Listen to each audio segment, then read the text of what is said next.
Bien, estamos ahora de regreso. Vamos a grabar la parte 2 de el caso uno de reexpresión de activos fijos. Eh,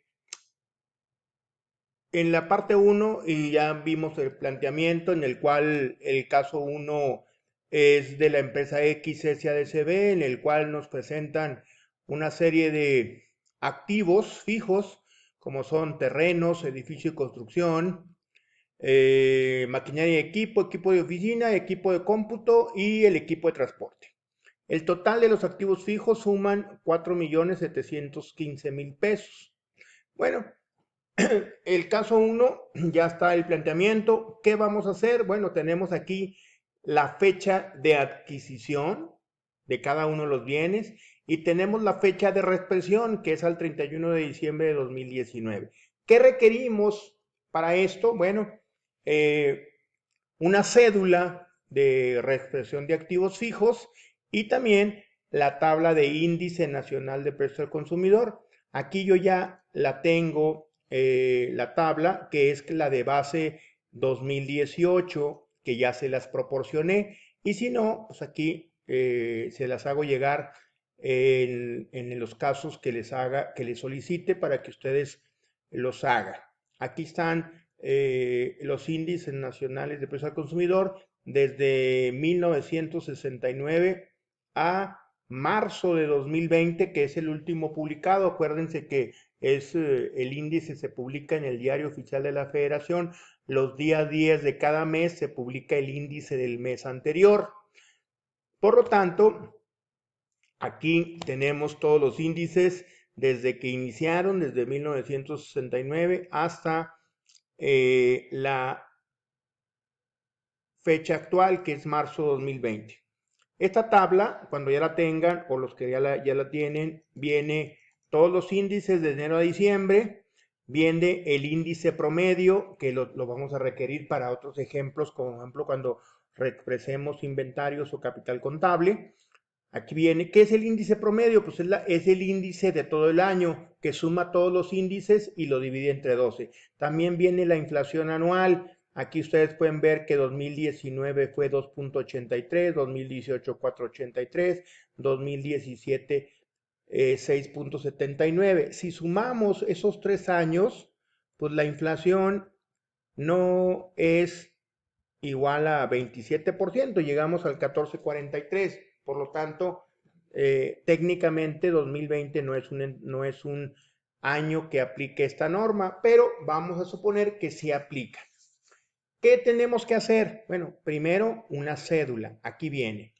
La cédula es de 18 columnas y aquí viene numerada. La columna 1, el tipo de bien. La columna 2, ponemos la fecha de adquisición. La columna 3, el porcentaje de depreciación.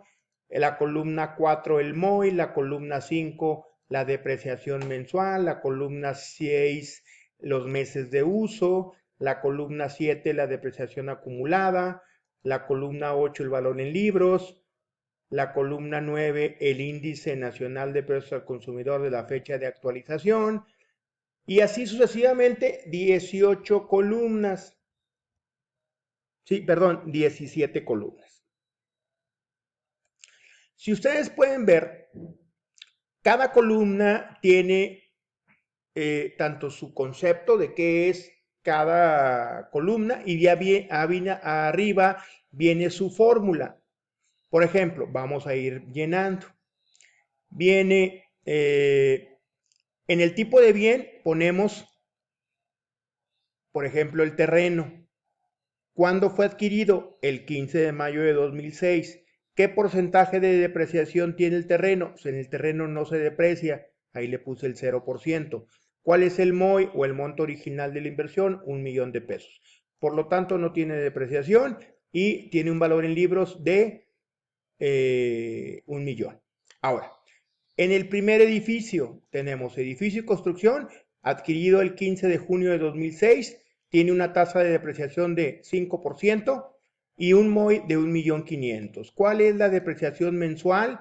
Bueno, arriba viene la fórmula, columna 3 por columna, perdón, columna 4 por columna 3 entre 12. ¿Qué es la columna 4? El MOI. el MOI por el porcentaje de depreciación. Ahí sería la depreciación anual. Lo divido entre 12 meses que tiene el año y me da la depreciación mensual. Para ello tengo que sacar los meses de uso. Acuérdense que la depreciación se empieza a calcular al mes siguiente de su adquisición. Si ustedes, yo le voy a dar para abajo y aquí viene cómo determino los meses de uso, que aquí yo puse 162 meses. Para ello, tengo que decir cuál es la vida útil de los activos, porque no puedo depreciar más allá de la vida útil. Si yo me adelanto un poquito aquí en mi hoja, acá adelante viene la vida útil. ¿Y cuál es la vida útil? Bueno, el monto del valor del bien entre el porcentaje de depreciación por el igual nos da el número de años que tiene de vida útil. Lo multiplico por 12 y me va a dar el número de meses de vida útil o los meses que se puede depreciar. Ejemplo, el edificio. 100 entre 5 igual a 20 años. El activo, edificio y construcción, se puede depreciar por 20 años. Lo multiplico por 12, por lo tanto se puede depreciar hasta 240 meses. Yo no puedo depreciar más de 240 meses un edificio. Ejemplo, mobiliario y equipo de oficina. 100 entre 10, ¿por qué 10? Porque es la tasa de depreciación de equipo de oficina. Me da 10 años por 12, 120 meses de vida útil. Por lo tanto, los meses de vida útil es importante porque yo no puedo depreciar más allá de la vida útil. Volvemos a nuestra hoja de cálculo o nuestra hoja de reexpresión.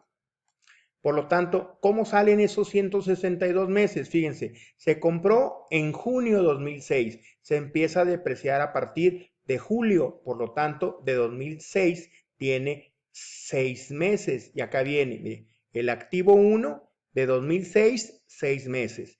Y de 2007 a 2019, 12 meses por mes. Si yo sumo los 6 meses de 2006 más todos los 12 meses de todos los años de 2007 a 2019, me da 162 meses. Y yo con confianza pongo 162 meses porque yo ya sé que un edificio se puede depreciar hasta 240 meses. Por lo tanto, voy a determinar la depreciación acumulada, que es la depreciación mensual por los meses de uso. ¿Cómo saco el valor en libros? El valor en libros es la diferencia entre el MOI y la depreciación acumulada. Ahí arriba vienen las fórmulas. Y ahora determino el factor de reexpresión. El factor de reexpresión es dividir el índice nacional de precios al consumidor de la fecha de actualización entre el índice nacional de precios al consumidor de la fecha de adquisición. En este caso, voy a poner el índice de diciembre entre el índice de la fecha de adquisición. Si regresamos a terreno, aquí sí también tengo que reexpresar el terreno, aunque no se deprecia, el valor en libros sigue siendo 1,000,000. Todos van a ser con fecha de actualización diciembre. Lo multiplico por el índice de la fecha de adquisición. Ustedes ven ahí que yo puse terreno mayo de 2006, 66 5907. ¿De dónde sale eso? Pues de la tabla de índices. Buscamos mayo 2006 y ahí tienen que mayo 2006 es ese índice.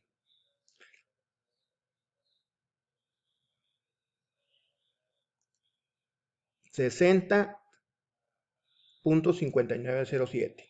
Entonces de ahí sale. Si yo divido el índice de la fecha de actualización entre la índice de la fecha de adquisición, voy a sacar el índice o el factor de reexpresión. Voy a multiplicar ahora ese factor de reexpresión y voy a determinar los valores reexpresados.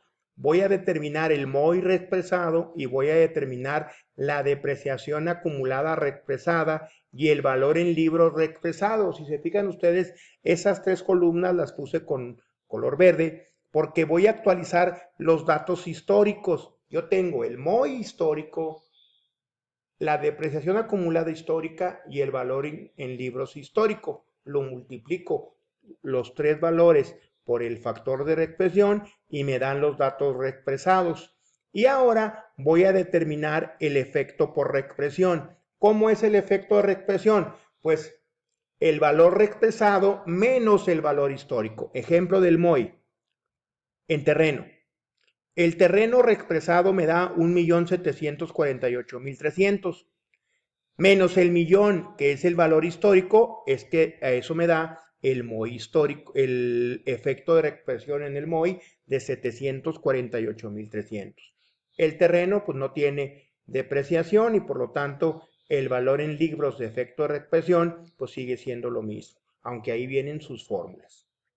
De tal manera que yo lleno esta cédula y ahora, fíjense, yo tengo un MOI histórico de 4.715.000 con una reexpresión de 2.394.000 y con un valor en libro de 2.320.604. Yo lo multiplico esos tres columnas por el factor de reexpresión de cada uno de los bienes y ahora tengo un MOI reexpresado de 7.128.000, una depreciación acumulada reexpresada de 3.515.000 y un valor en libros reexpresado de 3.612.000. Si yo este MOI del reexpresado le resto el MOI histórico, pues tengo un efecto del MOI de efecto de reexpresión de 2.415.000, un efecto de reexpresión de depreciación acumulada de 1.121.000 y un efecto de reexpresión de valor en libros de 1.291.000. Bien, todos estos 17 columnas, ¿para qué me sirven? Pues obviamente para poder registrar. ¿Qué voy a registrar primero? La adquisición, o sea, cuando compré los bienes y voy a determinar que o suponer que los compré de contado. ¿Y aquí qué hago? Registro el terreno, cargo a terreno, 1.000.000, con abono a bancos, 1.000.000. Si ustedes se fijan, terreno no tiene IVA porque el terreno no grava IVA. Y luego viene el cargo a edificio, 1.500.000, IVA acreditable en esa época era el 15%. Acuérdense que el IVA cambió a partir del 1 de enero de 2010 al 16%. Entonces, lo que se compre antes de 2010 es el 15% y lo que se compre después de 2010 el 16%. Y ahí tengo mi registro de la adquisición. Y luego registro la depreciación. Cargo a gastos con abono a depreciación acumulada de cada uno de los bienes. Obvio, no viene el terreno. ¿Y de dónde saco las cantidades? Pues de mi cédula, en este caso de los valores históricos, que en este caso es la columna 7, depreciación acumulada. ¿De dónde saco los valores para la adquisición? De la columna 4. Y luego voy a registrar el efecto por reexpresión. ¿Y cómo le voy a hacer? Voy a crear cuentas nuevas, cargo a terreno reexpresado y nada más voy a calcular o registrar la columna 17, la última. Obvio, si hay en cuanto al terreno, pero si hay depreciación, pues aquí voy a calcular la columna 15, la columna 16 y la columna 17. De tal manera que si yo hago una cuenta T de efecto por reexpresión, mi efecto por reexpresión debe ser igual a la columna 17. Miren, mi columna 17 suma 1.291.000. Y aquí está el 1.291.000, que es la columna número 17. Entonces, de esta manera es como hacemos la reexpresión de los activos fijos. Voy a mandarles casos, el caso 2, caso 3 y caso 4, y van a hacer exactamente lo mismo y lo van a subir por la plataforma. Cualquier duda, este caso, el caso 1, también se los voy a mandar por WhatsApp resuelto, así editable en Excel. Entonces yo espero que lo solucionen